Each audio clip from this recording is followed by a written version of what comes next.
हरे भरे पहाड़ों के बीच एक छोटा सा गांव था, जहां एक प्यारा नीला पप्पी अपनी माँ और 3 भाइयों के साथ रहता था।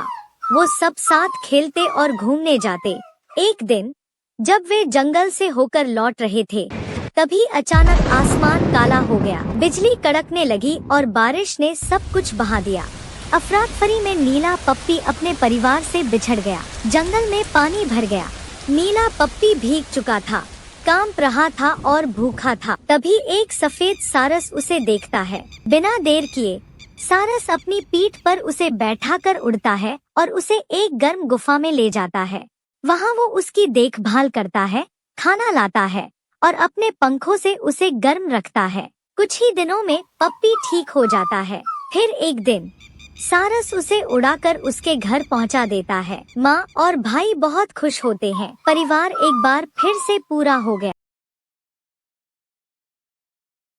एक दिन नीला पप्पी और उसके 3 भाई जंगल में खेल रहे थे।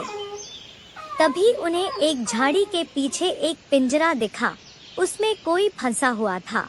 पास जाकर देखा तो वो वही सफेद सारस था। एक शिकारी उसे पकड़कर ले जा रहा था, लेकिन शायद उसे वहां छिपाकर कुछ देर के लिए गया था।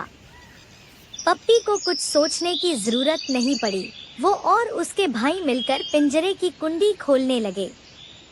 आखिरकार उनकी मेहनत रंग लाई और पिंजरा खुल गया। सारस आजाद हो गया और आकाश में उड़ गया। थोड़ी दूर जाकर वो वापस मुड़ा। पप्पी और उसके भाइयों की तरफ देखा और अपनी चोंच झुकाकर धन्यवाद कहा। नीला पप्पी मुस्कुराया। उसकी नीली आंखों में चमक थी, क्योंकि उसने आज एक दोस्त की जान बचाई थी। एक विशाल हाथी जंगल से भटकता हुआ एक छोटे से शहर में आ गया। शहर के बच्चे उस पर पत्थर फेंकने लगा, कोई लाठी से पीटने लगा। दर्द से कराहता हाथी कुछ दूर जाकर बेहोश होकर गिर पड़ा।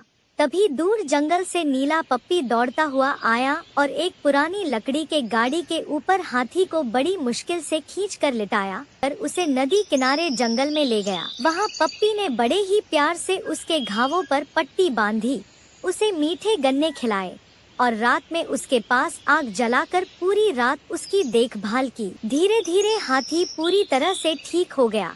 कुछ हफ्ते बाद नीला पप्पी जंगल में अकेले टहल रहा था कि अचानक एक झाड़ी से एक भूखा शेर उस पर झपटा। लेकिन तभी वही विशाल हाथी जंगल में दौड़ता हुआ आया। शेर डर के मारे भाग गया। नीला पप्पी की जान बच गई। पप्पी दौड़कर हाथी से लिपट गया।